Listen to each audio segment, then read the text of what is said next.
네, 안녕하세요.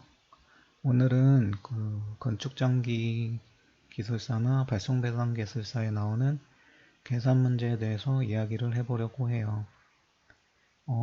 일반적으로 계산 문제는 뭐 아니면 도다.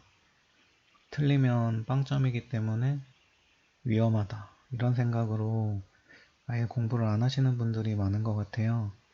근데 오늘 제가 말씀드리는 내용을 보시고 특히 1교시 계산 문제 같은 경우에는 한 20에서 30문제 정도만 가져가시면 유리한 점이 있을 것 같습니다. 그래서 그런 이유에 대해서 설명을 드릴게요.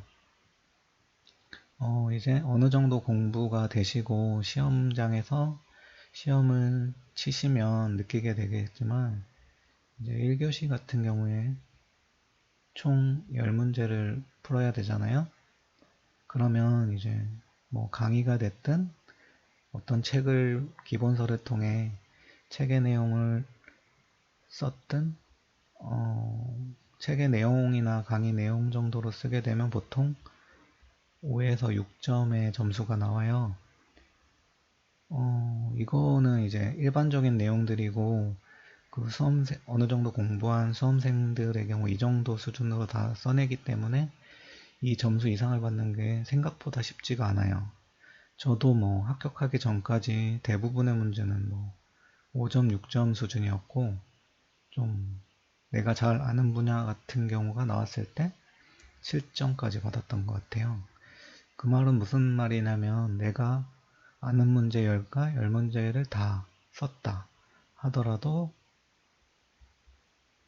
겨우 60점을 받을 수 있다는 거예요. 저 같은 경우에도 합격할 때까지 1교시는 60점을 넘었던 게 한 번인가 밖에 없었던 것 같아요.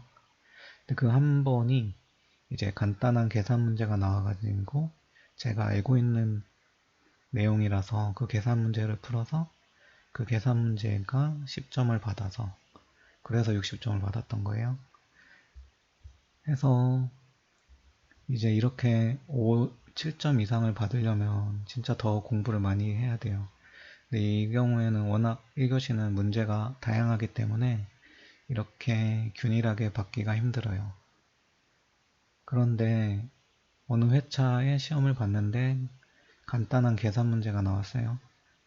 근데 내가 그거를 아예 준비를 안 해버리면 그런 문제를 놓칠 수가 있죠.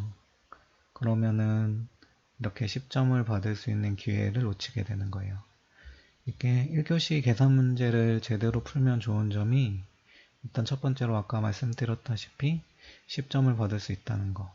두 번째는 문제를 풀 시간을 세이브할 수 있다는 거예요.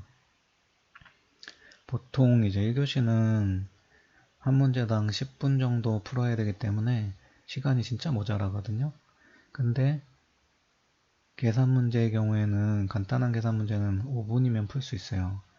그 말은 이제 내가 플러스 5분을 세이브할 수 있다는 말이죠. 그러면은 그 5분을 다른 문제에 이제 할애할 수 있고, 그럼 그 다른 문제의 퀄리티가 올라가고, 그러면 점수가 올라가죠. 그래서 이제 저 같은 경우에는 이제 합격한 회차에는 계산 문제가 없었지만 공부하는 과정에서 좀 1교시 계산 문제 같은 경우에는 한 30문제 정도? 그리고 2, 4교시는 이것도 한 20문제 정도는 준비를 했었던 것 같아요. 근데 개인적으로 2, 4교시는 이제 25점이잖아요. 그래서 좀 복잡한 계산 문제도 많이 나와요. 해서 2, 4교시 계산 문제는 진짜 내가 정확히 풀 수 있다는 자신이 없다면 건들지 않는 게 낫다고 생각이 들어요. 25점 같은 경우에 이게 0점이 돼버리면은 그 교시는 거의 망했다고 볼 수 있거든요. 그래서 좀 위험 부담이 크기 때문에 이제 나중에 제가 2교시, 4교시 계산 문제에 대해서 동영상을 만들겠지만 좀 유형을 정해서 계산 실수가 나오지 않는 내가 답을 알고 있는 그런 문제들이 좀 있거든요. 그런 문제 위주로 준비를 하시는 것이 좋겠습니다. 그리고 마지막으로 이제 1교시 계산 문제가 어떤 게 나오는지 간단히 예를 들어 볼게요. 좀 자주 나오는 게 이제 태분한의 정리예요. 그래서 전에 나왔던 걸 보면은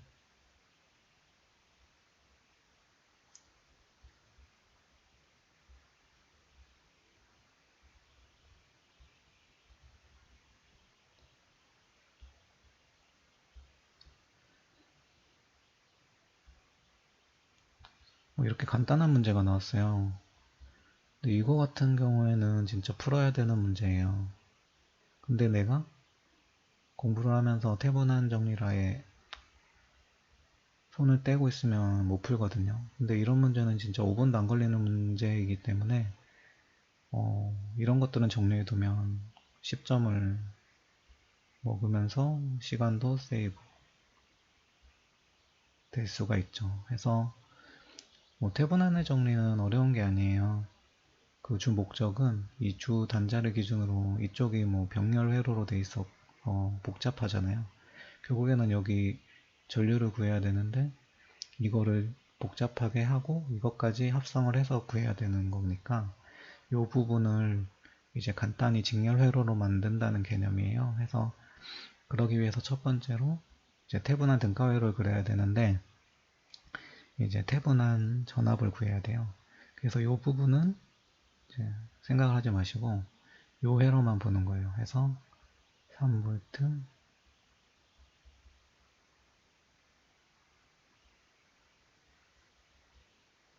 4, 2 이쪽이 이제 단자단이니까 태분한 전압이 돼요.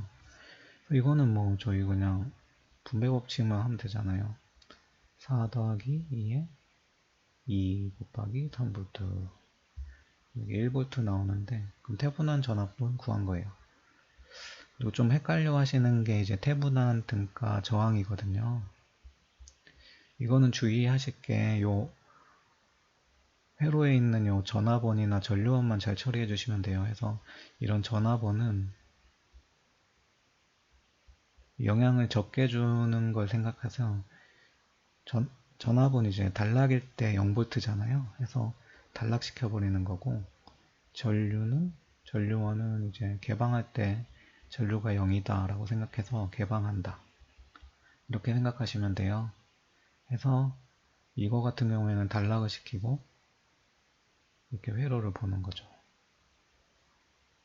4, 2. 근데 이게 주의해야 될 게 이쪽에서 보는 게 아니라 여기서 봐야 돼요.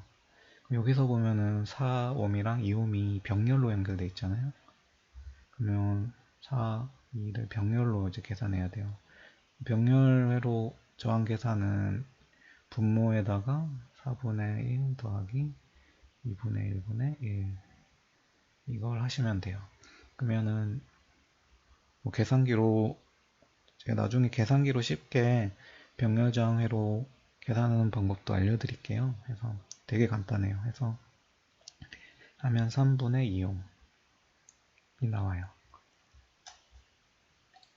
그러면은 요 두 가지 결과로 이제 태분한 회로를 그리면 돼요. 태분한 회로는 이렇게 태분한 전압, 태분한 저항 끝이에요. 그래서 아까 했던 VTH 여기가 ZTH 여기가 아까 1V였죠? 요게 3분의 2옴 그리고 여기에 이제 뭐 이쪽에 이제 이게 붙는 거예요. 여기 뭐가 붙든 요것만 계산되면 직렬 회로기 때문에 쉽게 계산할 수 있죠. 이 상태에서 이제 전류를 구해주는 거예요. 그래서 전류는 ZTH가 3분의 2고 이쪽이 2옴이니까 여기 1V잖아요. 이거 그냥 계산해주면 뭐 8분의 3 암페어. 이게 계산 문제 하시는 분 중에 이런 분모의 분수 때문에 계산하기 싫어 어렵다라고 생각하시는 분 많은데 제가 나중에 공학용 계산기로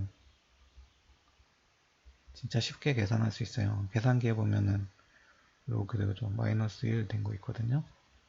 이게 뭐냐면은 이제 3을 누르고 이 버튼을 누르면 이게 3분의 1이에요.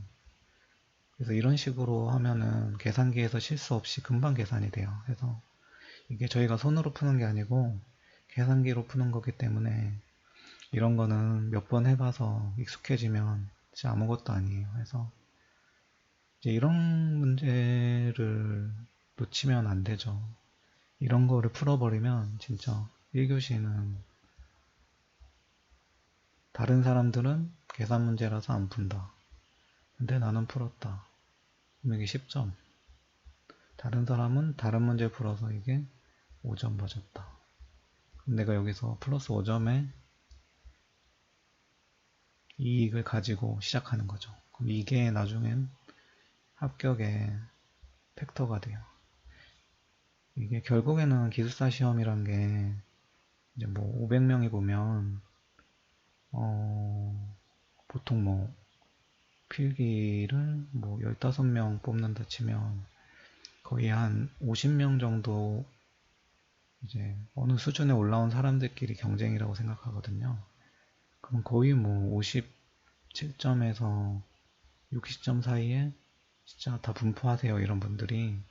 그럼 여기서 이분들보다 뭔가 차별화가 되려면은 이런 계산 문제를 푸는 것도 하나의 차별화거든요.